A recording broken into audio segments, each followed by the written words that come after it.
Andrew was this old soul, like we used to call him. We used to call him an old Italian soul because he would need his hot breakfast in the morning, and he was just a little old man. He definitely wanted to become a pilot. He actually wanted to become a pilot for American Airlines. He wanted to fly the 787 airplane. He literally was, his head was in the clouds, but in a good way. He would go into like a Superman pose, and it would give him confidence. So like before he went on stage or play piano, he would do that and say, "I'm a superhero."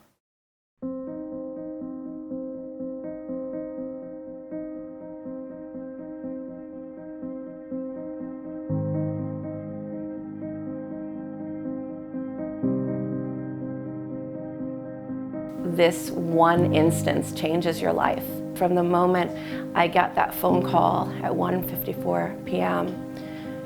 to now is the evolution of parenting him to parenting his legacy.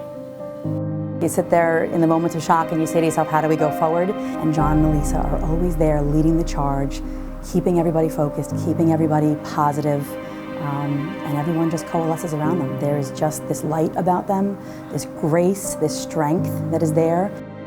A good friend of mine who is an attorney, they said, you know, you may want to consider setting up a foundation. And it was immediate. Like, so the family, friends were like, we sat down at a table, we had this amazing brainstorm, and for the first time, and that was probably right after Christmas, our first Christmas without him, that I felt a little bit of joy again.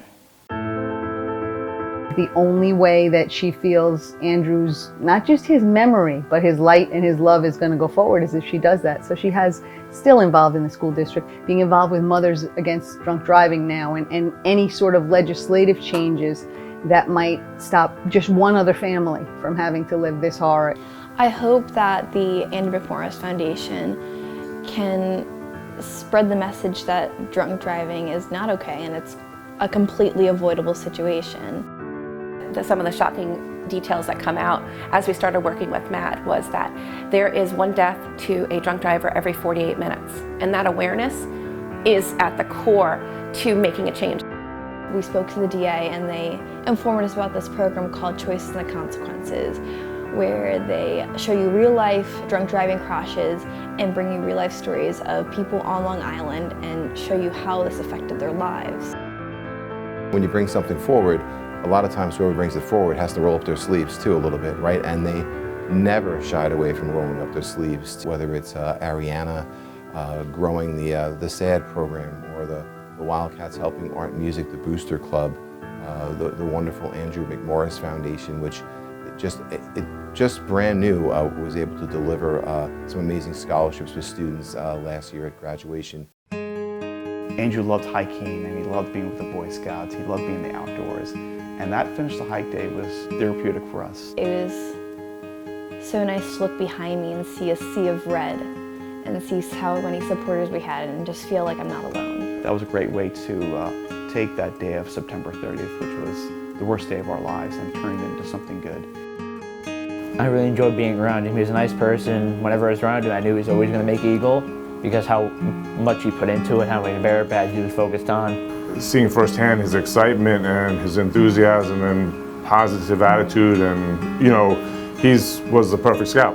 So it was a big blow to our whole scouting community.